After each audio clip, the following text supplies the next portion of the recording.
Hii ni Present Truth Loud Cry Ministry. Karibuni katika ujumbe wa wakati.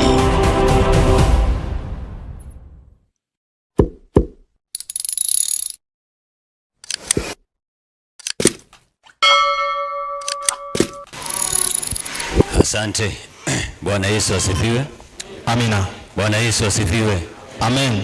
Geukia mwenzako, mkaribishe kwenye ibada ya leo. Karibu kwenye ibada ya leo. Mwambie mapambano inaendelea. Mapambano yanaendelea. Muulize kama ako tayari kwa mapambano. Uko tayari kwa mapambano? Asanteni sana. Pia tunawakaribisha wageni ambao wanajiunga pamoja nasi, na kwa wale ambao mnatufuatilia kwenye mitandao pia tunawapenda kwa jina la Yesu. Amani ya Bwana wetu Yesu Kristo iwe pamoja nanyi. Amen. Tunaendelea katika mafundisho mbalimbali na tunamshukuru Mungu kwa sababu ya yale ambayo anazidi kutenda kwa ajili ya utukufu wa jina lake, tukiwa na imani ya kwamba Bwana atazidi kutujalia neema kwa huruma zake nyingi, atatubeba kwa mikono yake na kututia chini ya mbawa zake. Tuna imani ya kwamba Bwana atatulinda, Bwana atatuelekeza katika kila jambo.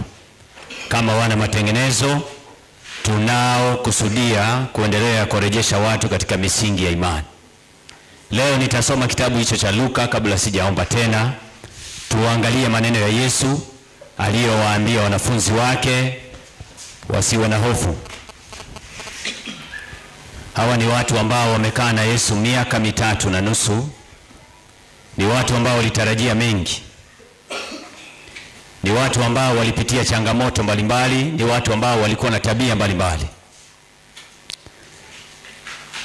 Kuna kipindi ambacho Yesu anawauliza, nataka niweze kuomba, lakini kwanza tusome hiyo Luka 12.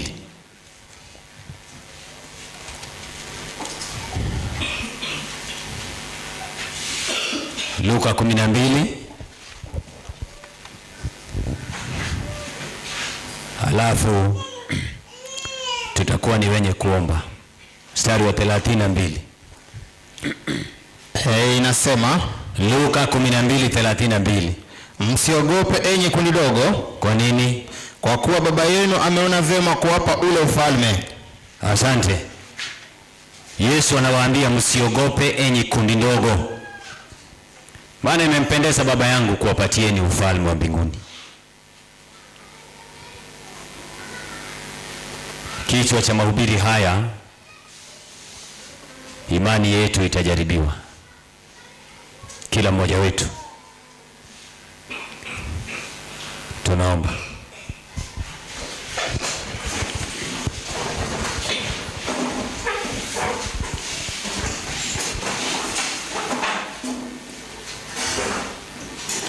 Tunakushukuru Mungu wetu kwa kutuunganisha na kazi ya mwisho inayofunga historia ya dunia, sio kwa uweza wetu, bali ni kwa sababu ya neema yako.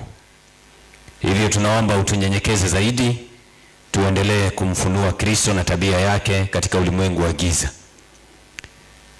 Leo hivi tunakumbushana tena, tukiimarishana katika imani, tukiwa na matarajio ya kwamba utatuzungumzia na kututia nguvu. Imani yetu itajaribiwa kila mmoja. Tunakuomba utubariki na uwepo wako. Asante kwa kila mmoja aliyejitolea pia kwa ajili ya makambi haya. Ukabariki kila mmoja aliyetoa kwa upendo na kwa huruma na kwa moyo, wasije wakakosa. Tumejikabidhi mikononi mwako pamoja na wote wanaofuatilia kwenye mitandao. Tubariki kwa imani. Neema yako itufunike, kwa jina la Yesu tumeomba. Amen. Amina.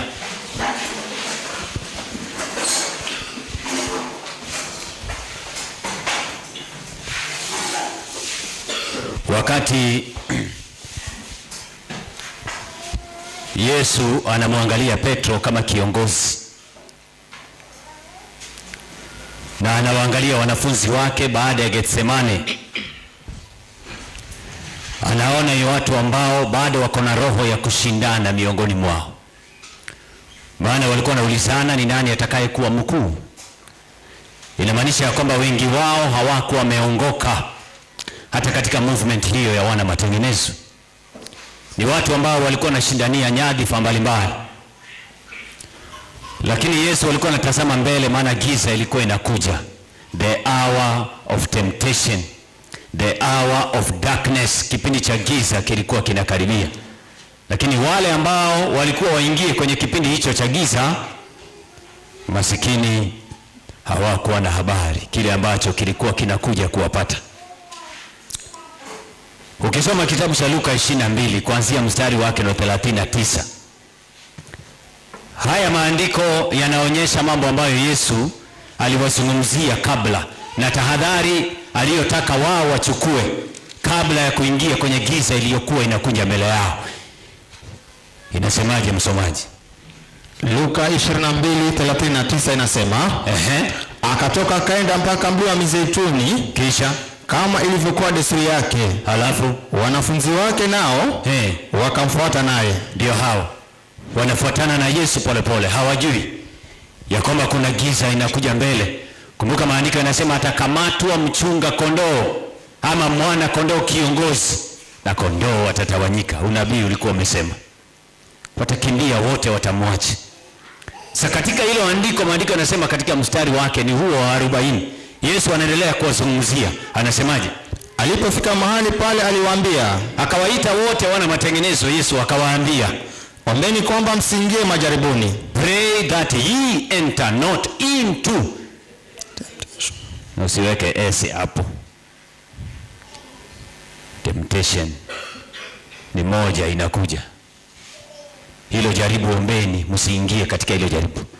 Nakumbuka Petro akiongea kwa nguvu na kifua akasema, Bwana, wajapo likunguwaza wote na kutoroka, mimi nitaenda na wewe mpaka mwisho.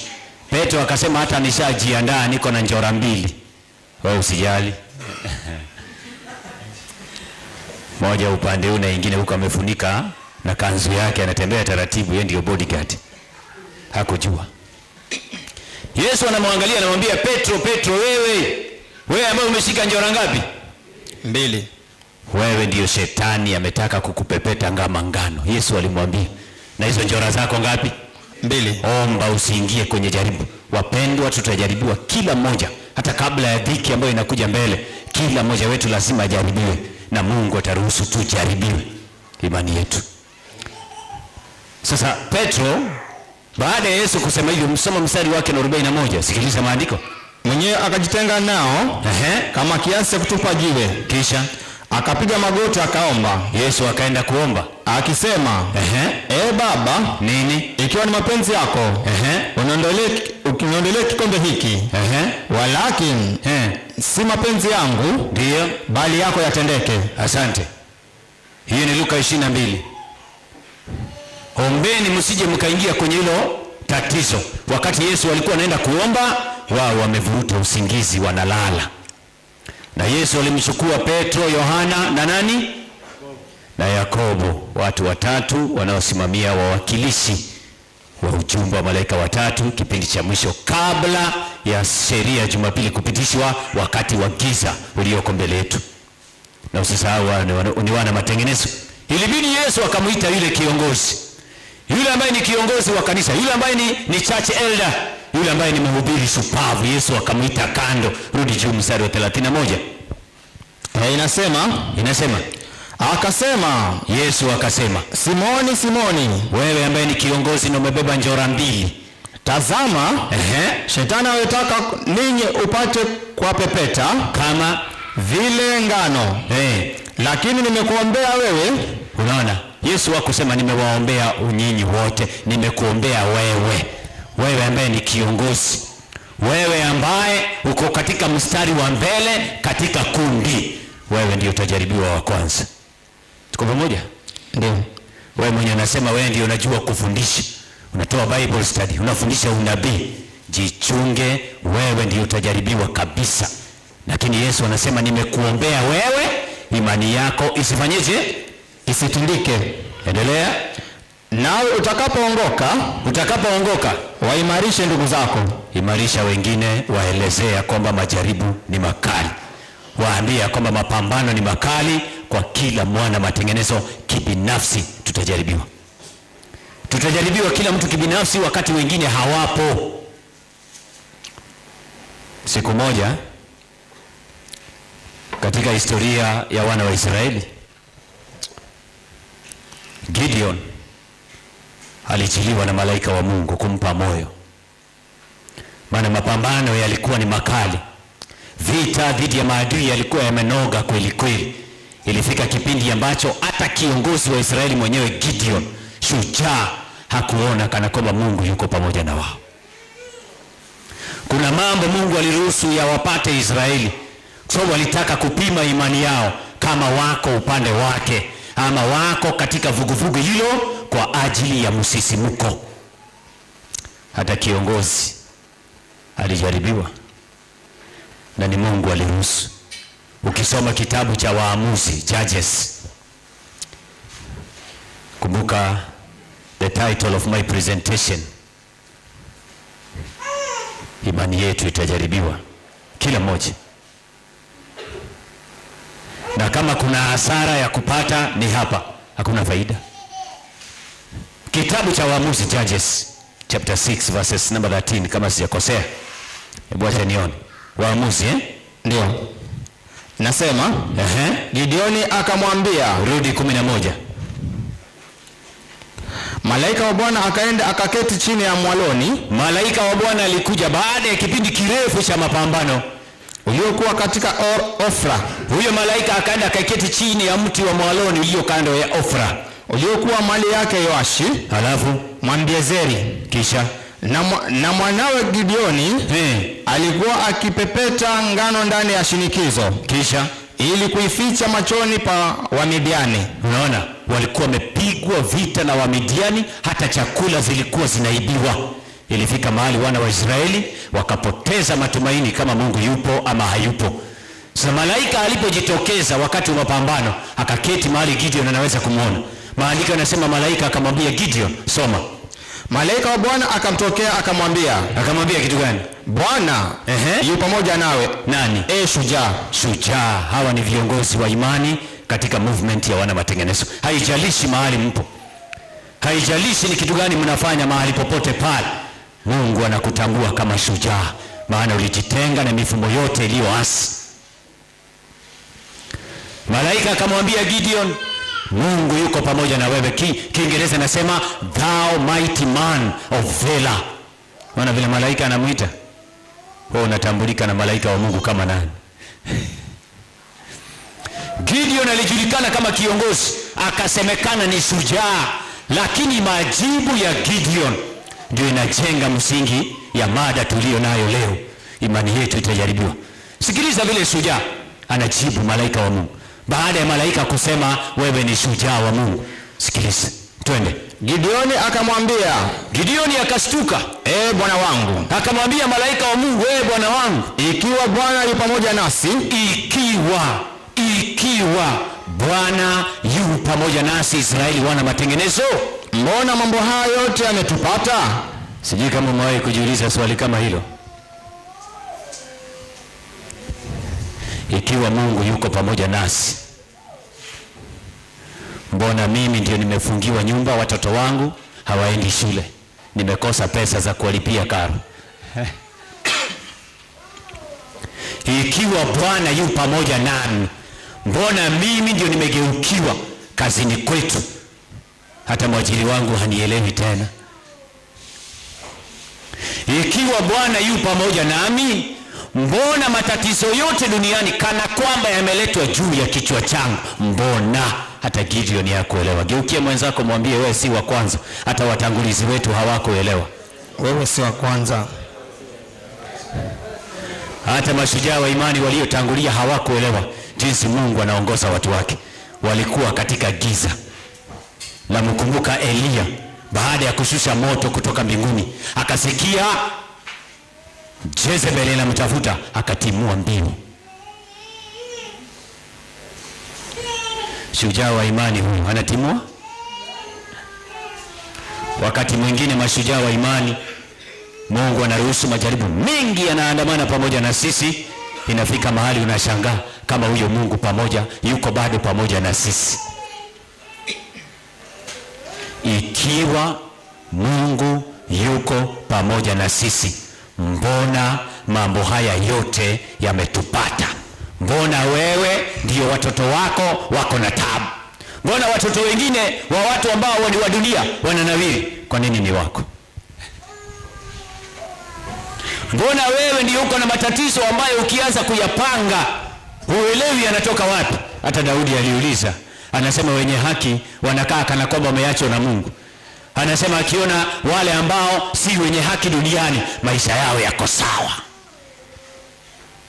wananawiri katika biashara zao, mambo yao yanakaa yanaendelea vizuri, hawana shida katika dunia. Hiyo ni Zaburi ngapi? 73, 77 ama 73? Wacha nikusaidie rafiki yangu. Leo tunataka kujibu swali, nikikusaidia uelewe ya kwamba imani yako itajaribiwa kama mwana matengene, na usihofu. Kumbuka Yesu anasema msiwe na hofu enyi kundi ndogo. Usishangae wale ambao ni watangulizi wetu walikuwa na maswali kama hayo. Usidhanie kupinga utatu ni kitu rahisi. Shetani atakujaribu. Usidhanie kujitenga na hizo systems na kufunua dhambi zao ni kitu rahisi. Shetani atakujaribu mpaka mwisho, lakini Mungu anasema yuko pamoja nasi. Zaburi ngapi? 73 of the book of Psalms, verses number 2 and 3. Soma. Inasema Zaburi 73 mstari wa pili inasema, nami miguu yangu ilikuwa karibu na kupotoka. Unaona Daudi, kuna siku ilifika mpaka akaanza kumshuku Mungu kama yuko pamoja na wao. Na Daudi anasema ilifika mahali miguu yake karibu inapotoka, inaacha imani na Mungu. Alafu hatua zangu zilikuwa karibu na kuteleza. Unaona? Kwa hivyo wewe si wa kwanza, shikilia hapo hapo, hatua zako zisiteleze kutoka kwa imani kwa sababu ya majaribu unayoyapitia. Hata huyu karibu ziondoke, si ndio? Umesikia anasema karibu ziondoke, maana aliangalia mateso ile anapitia akaona ni mengi. Endelea tusikie alipitia nini. Maana naliwaonea wivu wenye kujivuna, nilipoiona hali ya amani wasio haki. Alipoona hali ya amani walio nayo watu wasio na haki. Tembea hapa utaona vile wanaendesha magari makubwa, wako na mashamba makubwa, maisha yao iko sawa, wako na amani nyingi. Watu ambao ni watu wasio haki. Maana hawana maumivu katika kufa kwao. Hawana maumivu, endelea. Na mwili wao una nguvu. Ndio. Katika taabu ya watu hawamo. Ukianza kuhesabu taabu ambazo zinawakumba watu, wale ambao si wenye haki huwezi kuwapata hapo. Ni watu ambao wananawiri duniani. Bwana Yesu asifiwe. Amina. Saa zingine unaona watu wana matengenezo wanauliza, Mungu yuko pamoja na sisi kweli na hizi matatizo zote? Shikilia hapo hapo, Mungu yuko. Nataka nikuonyeshe kitu leo, usiogope. Endelea usikie. Wala hawapati mapigo pamoja na wanadamu. Wanakaa kana kwamba hawapati mapigo pamoja na wanadamu wengine. Mnamkumbuka Ayubu? Ndio. Unajua Yakobo amerekodi mambo ya Ayubu. Anatuambia kumbukeni uvumilivu wa Ayubu. Mnakumbuka Yakobo alichokiandika? Nakuja hapo. Soma. Hivyo kiburi kimekuwa mkufu shingoni mwao. Ndio. Jeuri huwavika kama nguo. Macho yao hutokeza kwa kunenepa. Alafu wameipita kadiri ya mawazo ya mioyo yao. Macho yao yameshiba kwa sababu wamenenepa. Alafu unataka mutisia nenepe na hii kazi yote na hii shughuli yote na mimi. Unataka tunenepe? Usiku ni kuomba, mchana ni kupiga kelele, utanenepa wapi? Na mapambano za mitandao na shetani, utanenekea wapi? Nenepea wapi? Kwanza movement ya wana matengenezo tunaanza kuangalia watu hapa. Kuna wengine wamenenepa hapa, tunataka kuangalia. Ni mapambano mpo ama mko kwa party? Wengine ni kama wako kwa party, hawajaingia kwa mapambano tu, waandae hata wao. Mapambano inakuja. Kila mmoja wetu utajaribiwa mpaka utakonda. Hakuna mambo ya kunenepa. Mnamkumbuka Yohana Mbatizaji?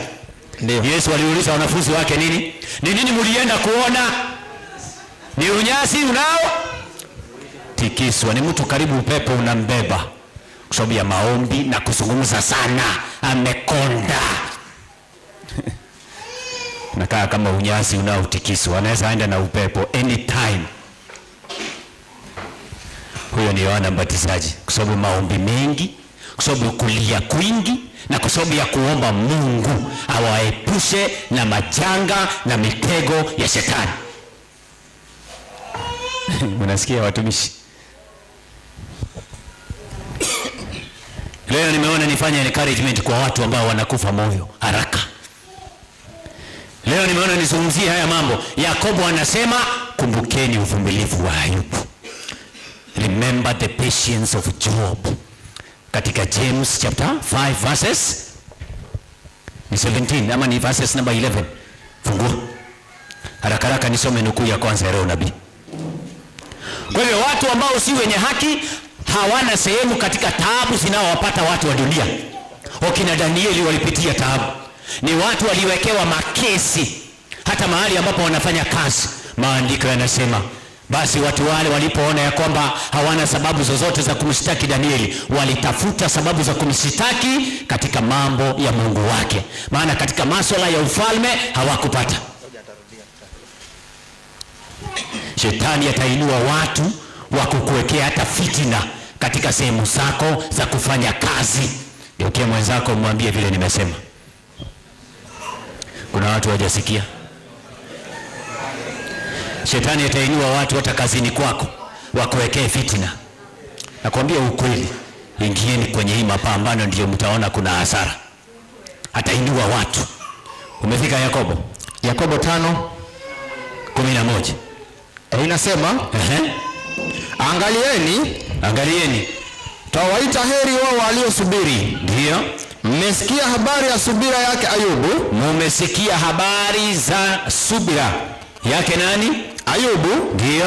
Mmeuona mwisho wa Bwana. Mmeuona mwisho wa Bwana, ya kwamba Bwana ni mwingi wa rehema. Bwana ni mwingi wa rehema, mwenye huruma. Ni mwenye huruma. Lakini zaidi ya yote, ndugu zangu, msiape wala kwa mbingu wala kwa nchi. Tulia. Mmesikia habari za uvumilivu wa nani? Ayubu. Kwa hivyo Ayubu na uvumilivu wake uko na nafasi na sehemu katika maisha ya watakatifu wa Mungu. Kipindi cha lala salama, lazima tujifundishe uvumilivu wa Ayubu katika maombi na sala na kulia sana pamoja na dua nyingi.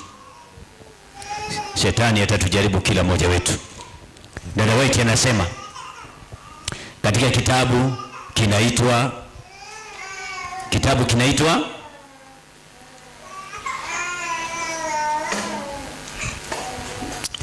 anasema Ministry of Healing page 470 paragraph number 2.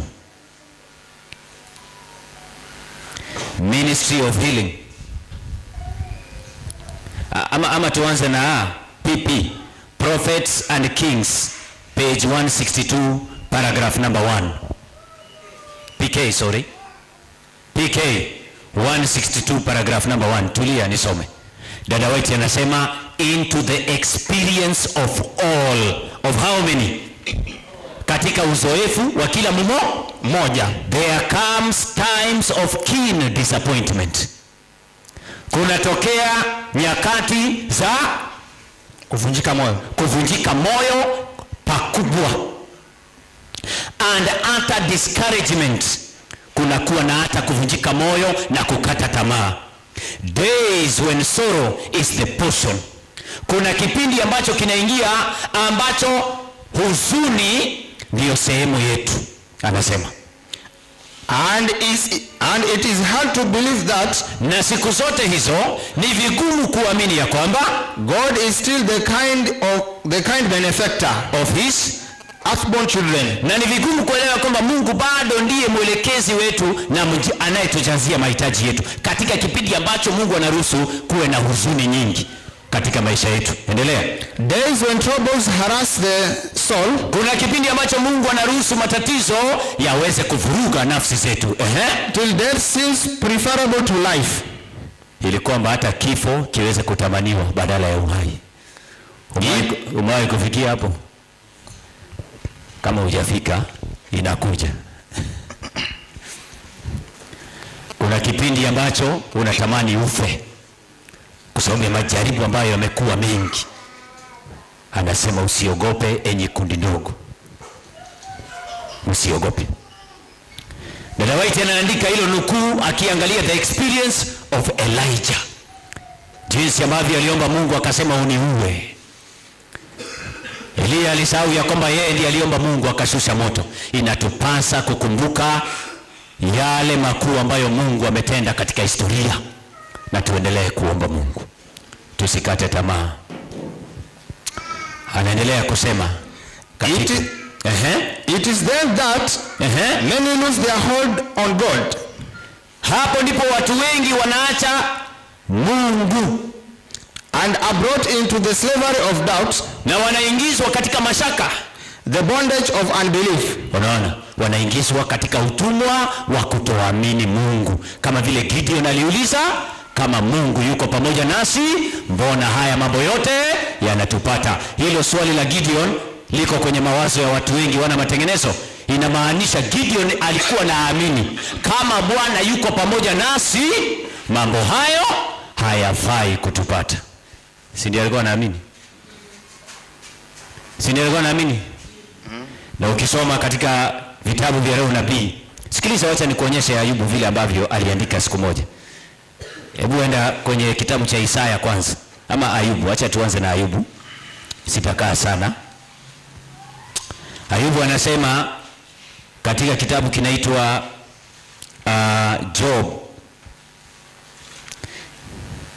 Job, wapi kitabu yangu hii? Ama wacha nisome Isaya, ndio nzuri. Isaya chapter 45. Isaya 45. Umefika? Ndio. Hata nilikuwa nimepata Job 35 verse 10 yenye nilikuwa nataka. Acha tuende hapo. Enda Ayubu 35:10. Inasema, wapendwa wasikilizeni hilo andiko. Wala hapana asemaye. Wakati Ayubu alikuwa kwenye matatizo, anasema wala hapana mtu asemaye, yuko wapi Mungu muumba wangu? Awapaye nyimbo wakati wa usiku. Kwa hiyo Mungu, Ayubu alijua atampatia nyimbo wakati wa usiku, na si usiku yenye unalala, usiku wa giza uliokukumba. Aliamini ya kwamba Mungu anapeana nyimbo za sifa. Ndio unaona Paulo na Silas walimuimbia Mungu. Unajua yule askari alishangaa. Ukienda kusoma kitabu kinaitwa Acts of the Apostles, yule askari alikuwa hapo nje, alikuwa anashangaa, na hawa ni watu wa aina gani? Unajua hiyo jela amezoea kusikia watu wakitubu na kulia, maana asubuhi yake watu wanaenda kunyongwa. Lakini sasa all of a sudden anaona kuna watu wanaimba nyimbo za sifa wakimtukuza Mungu. Anashangaa, hawa watu si wanaenda kunyongwa kesho, mbona wanashukuru Mungu? Hilo jambo lilimshtua yule askari jela. Dada White anasema alipoangalia nyuso za wafungwa, aliona wako na amani na utulivu wa Yesu. Walikuwa naimba nyimbo za sifa katika ufungwa wao, katika matatizo walikuwa wanapitia, walimtukuza Mungu. Mungu akawaokoa. Maandiko yanasema Bwana anajua kuokoa wenye haki na matatizo yao. Mungu anajua. Amina. Mungu aliwaokoa. Kwa hivyo siku zote Mungu anaporuhusu tupitie majaribu, anajua atatuokoa. Ni kwa sababu dada White anasema majaribu na taabu ndiyo njia ya kipekee ambayo Mungu anatumia kututakasa kila mmoja wetu na kuondoa udhaifu wetu. Ni majaribu, hakuna njia nyingine. Acha nikuonyeshe kabla sijamaliza. Anasema katika Ministry of Healing for 70 paragraph 2, Ministry of Healing MH 470.2, anasema many who sincerely consecrate their lives to God's service are surprised and disappointed to find themselves as never before confronted by obstacles and beset by trials and perplexities. Chanirudie kwa Kiswahili. Watu wengi ambao wanamtumikia Mungu kwa kweli na kwa haki, wanajipata maisha yao wamekumbwa na majaribu mengi na taabu nyingi kuliko hapo awali. Wamepatikana na vizuizi vingi na wanapatikana na majaribu mengi. Anasema ukiendelea MH 47.1, MH 47.1, dada White anasema it is because God is leading them that these things come upon them. Amen. Amesema amina. Amen. Ni kwa sababu nani anawaongoza? Ndio sababu hayo mambo yanawapa, kwa hivyo usione ni kitu kigeni. Ndio unaona Yakobo anasema count it not strange when you undergo temptations. Usichukulie kama ni kitu kigeni wakati unapitia majaribu. Unajua wakati mwingine utaacha hata Mungu akupiganie. Watu wa Mungu, shetani atainua maadui wakupige. Unaleta mchezo wewe. Saa zingine watu wa Mungu wanaenda kuomba. Unakumbuka ukina Danieli? Unakumbuka Shadrach, Meshach na Abednego? Unakumbuka wakifungwa, wakitupwa kwenye tanuri ya moto? Shetani alichochea hata wafalme. Shetani alichochea watu waliokuwa wanafanya na wao kazi. Katika Danieli sura yake ni ya 6, akawachochea.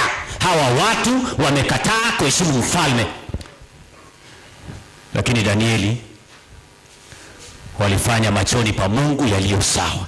Maandiko yanasema katika Danieli sura yake ni ya 6, ninamwona Danieli akipiga magoti mara 3, akifungua dirisha yake na kuelekea upande wa Jerusalem, akamwomba Mungu wa mbinguni. Malaika wa Mungu walikuwa wanamsikiliza. Wakati wale maadui walikuja, wakaweka kesi na kesi na kesi, Mungu alibadilisha kila kitu kwa wakati wake. Bwana Yesu asifiwe. Amina. Tusigombane na watu kazini. Usione, unajua naangalia watu wengine wanashangaa, unafikiria ni ule mnafanya naye kazi ni anakuonea. Ni shetani. Wewe ni mwana matengenezo. Mwambie mwenzako ni shetani, wachana na huyo mtu. Ni shetani, achana na huyo mtu. Huyo mwenye anaitwa colleague wako, wachana na yeye. Mahali mnafanya biashara, wachana na hao watu. Ujue ni shetani. Analeta chuki na uchochezi. Kwa hivyo kazi yako ni kuomba. Siku moja wana wa Israeli walimlilia Musa. Mnakumbuka? Wakaenda kwa Musa. Musa akaenda kwa Mungu. Haya, tumepatikana Mungu. Tulia. Nenda ukaambie wana wa Israeli waache kunung'unika. Waambie wasonge mbele. Go and tell them to move forward. Waache kunung'unika. Nitawapatia ushindi. Mimi ndio nimewaongoza. Nikiwafikisha kwenye bahari ya Shamu, ninajua kwa akili zao wanaona hawatapita, wale majeshi watawamalizia hapo. Ninajua. Si kwamba sijui. Lakini nenda ukawaambie nini? Let them move forward. Hii ni Exodus chapter number 3. Unataka kuniambia hawa wana wa Israeli hawakujua ya kwamba Mungu amewatoa katika nchi ya Misri? Unajua ni rahisi watu wa Mungu kusahau matendo makuu aliyotenda nani? Mungu katika maisha yao hapo awali. Lakini tunapokumbuka inakuwa ni ngao. Jina la Bwana ni ngome, wenye haki ulikimbilia wakati wa taabu, naye uwaponya nafsi zao. Hiyo ni Methali 18 mstari wake wa 10. Mwandishi wa nyimbo akasema, jina lake Yesu tamu, lihifadhi moyoni, majaribu yakisonga, omba kwa jina hili, jina la thamani, tumaini la dunia, jina la thamani tamu, furaha ya mbinguni. Hawa waandishi wa hizo nyimbo waliandika kile ambacho walikuwa wanaelewa. Jina la Bwana ni ngome, wenye haki ulikimbilia.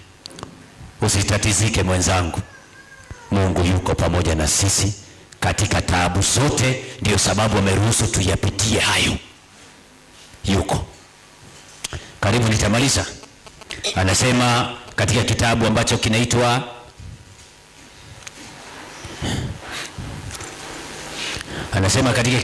Isaiah 45. Subiri kidogo. Kitabu kinaitwa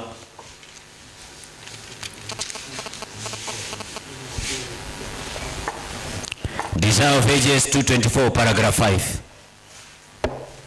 Desire of Ages 224 paragraph yake ni ya 5.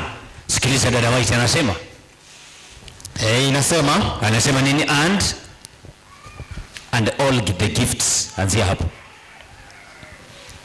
Desire of Ages 224 paragraph 5. Paragraph 5. And all the gifts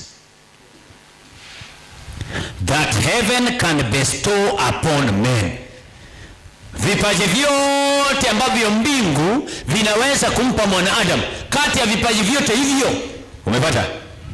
Anasema fellowship with Christ in his sufferings is the most weighty trust that and the highest honor. Amen. Ushirika pamoja na Yesu katika mateso yake ndiyo heshima iliyokuu zaidi. Kama hapo, kwa usianze kuangalia bibi yako. Nilisikia mwanamke mwingine alikuwa anaambia, unaona, tunasema tumetoka kanisani, tunapigwa na Mungu, tumetoka kanisani. Tulia. Anashawishi mume wake warudi. Mapigo imekuwa mingi. Alikuja kwa moto na hajui anaingia kwa moto. Sasa wameanza ku experience joto ya shetani. Sasa mama anamshawishi mzee warudi. Hapo ni kama turudi kanisani. Vumilia. Vumilia. Mungu anakuweka kwenye tanuru ya moto. Anataka kujua kama wewe ni mwana matengenezo kweli ama wewe ni bandia. Kaa hapo hapo. Watoto wamekosa chakula, pigeni magoti mshukuru Mungu, ombeni. Tunakushukuru Mungu wa mbingu na ardhi. Katika mateso yote hatutakuachilia hata uniue. Ayubu alisema, though he slay me. Tafuta hiyo aya. Hata kama Mungu ataniua, sitamwachilia, nitamkamata mpaka mwisho. Ndio kina nani watakuwa na imani ya Ayubu leo? Hata Mungu akiniua simwachili. Wako wapi? Hao wana matengenezo wako wapi? Na ujue Ayubu anasimamia watu watakaoishi kipindi cha mwisho, mali yao yote itaenda. Fedha zao zote zitapotea. Watabaki hivyo. Shetani atawajaribu, ataondoa mali zao, atajaribu imani yao, lakini hawatamkana Mungu na imani walio nayo. Umeona hilo andiko? Job 13 verse 15. Sikia Ayubu. Sijui kama Kiswahili kinasema vizuri, soma. Tazama, ataniua. Ajapo niua.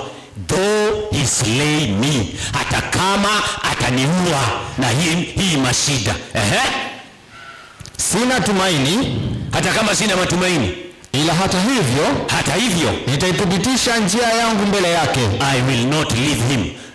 Kiingereza inasema though he slay me, yet will I trust in him. Hata hivyo bado nitamwamini. Amen. Mke wake ndiye alikuja kuleta magombano na huyu Mungu wako. Ameenda na kila kitu na bado nakuamilia hapo kama kupe. Si utoke umwasi na twende. Sema hapana. Mungu upeana na Mungu uchukua. Na maandiko yanasema Mungu alimrudishia maradufu. Kuweni na imani. Mungu yuko pamoja nasi katika kila jaribu. Usikate tamaa. Tutajaribiwa. Mimi nakwambia ukweli, mwana matengenezo. Baada ya hii makambi utanikumbuka. Utakumbuka haya mahubiri. Shetani atakujaribu. Kila mtu kibinafsi. Wengine kama hawapo, kila mmoja wetu utajaribiwa. Iwe ni kazini kwako, iwe ni kwenye shughuli zako, iwe ni nyumbani, familia, matatizo yataanza kuandamana na wewe. Sababu ni gani? Umechagua kuwa mwana matengenezo na kusimamia kweli misingi za Waadventista wa Sabato. Utajaribiwa. Anza kujipanga mapema. Ninakuambia hivyo. Niko karibu kumaliza sasa, dakika kama 3. Anasema katika kitabu kinaitwa, kwanza kuna kitabu kingine sijini kama ni Wakolosai pale. Hebu nisome Wakorintho wa pili 4. Mstari wake ni wa 6. Na inasema Wakorintho wa pili 4:6. Soma. Kwa kuwa Mungu aliyesema nuru itang'aa toka gizani. Usifikirie huko kwa giza. Mungu aliyesema nuru iangaze kutoka gizani ndiye aliyeng'aa mioyoni mwetu. Ndio atupe nuru ya elimu ya utukufu wa Mungu. Endelea. Katika uso wa Yesu Kristo. Ndio. Lakini tuna hazina hii katika vyombo vya udongo. Ili adhama kuu ya uweza iwe ya Mungu. Soma. Wala si kutoka kwetu. Twende. Pande zote tunadhikika na wanadamu. Kuna adui, kuna watu, tunadhikika pande zote. Bali hatusongwi. Tunaona mashaka wakati mwingine. Bali hatukati tamaa. Hatukati tamaa hata kama mashaka yanajaribu kutukumba. Bwana yu pamoja nasi, sisi ni mashujaa wa imani. Amina. Endelea. Tunaudhiwa na watu watakazini, bali hatuachwi. Na siungoje niseme vitu zinanifurahisha moyo. Anasema tunaudhiwa, si ndio? Wengine ni majirani, wengine ni watu wa nomino. Haijalishi. Maandiko yanasema hata Paulo aliudhiwa, na ndio naandika hilo andiko, nasema tunaudhiwa. Alafu bali hatuachwi na Mungu. Tuatupa chini, tunatupwa hata chini, bali hatuangamizwi. Mungu hajatuachilia tuangamizwe. Siku zote tutachukua katika mwili nini hizo? Kuuawa kwake Yesu. Unaona? Endelea. Ili uzima wa Yesu ufanyeje? Nao udhihirishwa katika miili yetu. Tulia. Nataka nimalize. Anasema msiogope enyi kundi ndogo. Watu wengi wanapokumbwa na majaribu na matatizo, wanaona ni kana kwamba Mungu amewaacha. Ndiyo mwanzo wa kutangaza shetani.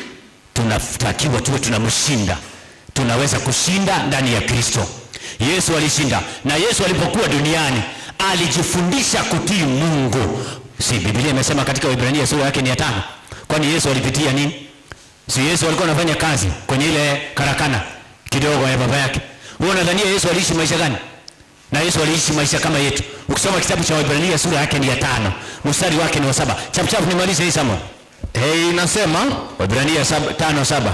Waebrania 5:7 inasema yeye siku hizo za mwili wake, alipokuwa katika mwili wa kibinadamu, alimtolea yule awezaye kumwokoa. Alimtolea yule awezaye kumwokoa na kumtoa katika mauti. Alimtolea nini? Twende. Maombi na dua pamoja na kulia sana. Alimtolea maombi na dua pamoja na kulia sana. Geukia mwenzako muulize, mara ya mwisho wewe kulia ukiomba ni lini? Muulize. Mara ya mwisho wewe kulia ukiwa naomba ni lini? Unajua wana matengenezo ni watu fani sana. Anaomba saa ya chakula tu. May God bless this food in Jesus name, amen. Amen. Maombi ya watoto wadogo. Bado unaomba saa hii na wewe ni mtu mkubwa. Bado unaomba hiyo tu. Maombi ya fitina. May God bless this food. Hauwezi hata ipamba kidogo ionekane ni maombi ya mtu mkubwa. Na unaomba hivyo na unaenda zako. Sasa wewe maombi ya mapambano wewe utaomba lini? Kuna watu waliomba. Okina John Knox.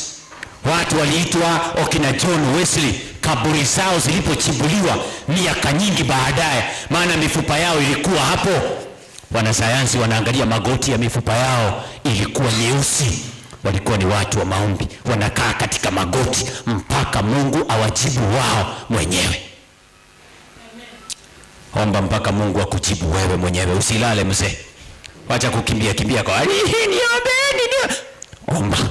Piga magoti kwako nyumbani. Kipindi ambacho tunaingia ni cha taabu, kitahitaji kila mmoja awe na imani ambayo itamfanya yeye asukume moyo wa Mungu amjibu. Jifundishe kuomba, rafiki yangu. Geukia mwenzako mwambie jifundishe kuomba. Jifundishe kuomba. Jifundishe kumtikisa Mungu katika maombi. Wengine hawanielewi, utakuja kunielewa baadaye. Jifundishe kuomba wakati wa taabu. Jifundishe kumwelezea Mungu. Tunatakiwa tunaomba, Mungu anabadilisha mawazo ya watu. Mungu anafungua njia mbadala. Maandiko yanasema hakuna jaribu ambalo limekuja kwako ambalo si la kawaida kwa wanadamu. Naye Mungu ni mwaminifu hata kuruhusu wewe ujaribiwe kuliko kile ambacho unaweza kustahimili. Hayo maandiko yanasema, naye Mungu huyo mwaminifu anasema atafungua njia mbadala ambayo utaweza kuepuka. Tuko pamoja? Amen. Tunatakiwa kuomba. Nukuu ya mwisho nitoke hapa. Tunatakiwa kuomba, rafiki zangu. Kama hujawahi kujifundisha kuomba, jipange. Wacha nisome mimi. Anasema katika Steps to Christ page 100, keep your wants, your joys, your sorrows, your cares, your fears before God. You cannot burden him. You cannot weary him. He who numbers the hairs of your head is not indifferent to the wants of his children. The Lord is very pitiful and of a tender mercy. James chapter 5 verse 11. His heart is of love, is touched by our sorrows and even by our utterances of them. Moyo wake wa huruma unaguswa na majaribu tunayoyapitia. Tuwekeni mizigo yetu kwa Mungu na tujifundishe kuomba, maana ni kipindi ambacho giza inaingia. Shetani atatujaribu kila mmoja wetu, lakini tukijifundisha kuomba, Mungu anaingilia kati. Maandiko yanasema katika 2 Chronicles chapter 16 verse 9, malaika wa Bwana, inasema kwa sababu macho ya Bwana hutembea tembea huku na kule duniani, ili asimame na ajionyeshe mwenye nguvu kwa niaba ya hao ambao mioyo yao imeelekea kwake. For the eyes of the Lord runneth to and fro in the earth to stand strong in the behalf of them whose heart is turned towards him. Mashika hiyo? Macho ya Bwana ni malaika zake wanatembea tembea dunia. Hakuna mtu wa Mungu dunia hii mwenye anamuomba Mungu kwa kweli. Mungu anamwacha. Paulo anasema, kwa maana imeandikwa katika Warumi sura yake ya 10, kwa wote wanaokuamini hautawaweka kwenye aibu, hawatatahayarika. None of them that trust in him shall be put to shame. Amen. Petro aliimba na mwandishi akanukuu, funga hizo Biblia. Mwandishi akanukuu wimbo akasema, nitakuandama kote nitakapoagizwa, wewe ulitaongoza nami nitaandama, nitakuandama kote nam ulinifia, kwa neema yako Bwana napenda kuandama. Petro alisema nitakuandama kote, lakini angemuandama kote katika imani ambayo Yesu alimwambia, ombeni msije mkaingia katika jaribu. Kwa hivyo tusiseme tu kama wana matengenezo tutakuandama Yesu kote uenda. Tuhakikishe tunafanya na kufuata maagizo ya Yesu. Count it not strange. Usichukulie ni kitu ambacho ni mzigo kwako wakati ambapo umepitia majaribu. Hesabu kuwa ni furaha, na usimuulize Mungu kwa nini mambo hayo yanakufuata. Mungu anakutakasa. Mungu wako na mpango mzuri na wewe. Tutashinda pamoja, tutakuwa ni washindi ndani ya Kristo.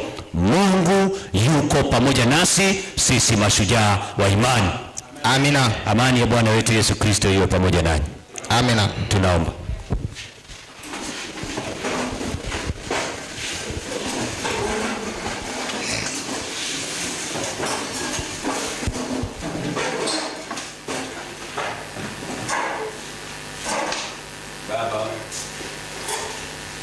Baba wa mbinguni, tunakushukuru maana umetuhakikishia uwepo wako huu pamoja nasi katika changamoto zote tunazozipitia. Umeruhusu mengine kwa ajili ya utukufu wa jina lako. Tunaomba tu endelea kuimarisha kila moja katika imani, kusiwa na yeyote atakayekata tamaa kwa sababu ya majaribu, kwa sababu ya kulemewa na masumbufu ya maisha haya. Gideon aliuliza swali ambalo wengi wanauliza leo, wana matengenezo, ikiwa Bwana yu pamoja nasi, mbona mambo haya yote yametupata?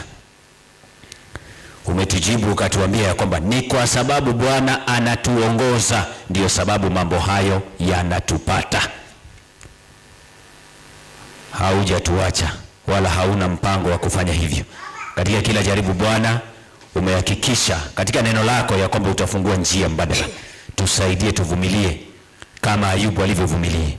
Tusaidie tuwe na imani, tusije tukamkana Kristo. Tusaidie tunyenyekee zaidi. Tusaidie tupigane vita vya imani kwa njia ya imani, tukimtazama Kristo mwenye kuianzisha na kuikamilisha imani yetu. Mpinge shetani kwa niaba ya kila mmoja wetu. Wale ambao walitaka kukata tamaa kwa sababu ya majaribu, waimarishe waweze kusimama wima. Kumbusha kila mmoja ya kwamba suluhisho iko katika maombi. Maombi hugeuza mafikara ya wanadamu. Maombi hufanya maadui wanakuwa marafiki. Maombi husababisha njama za shetani zishindwe na kupinduliwa kwa jina la Yesu. Maombi yana nguvu. Tukumbushe hivyo daima tunavyoendelea kupambana na nguvu za giza.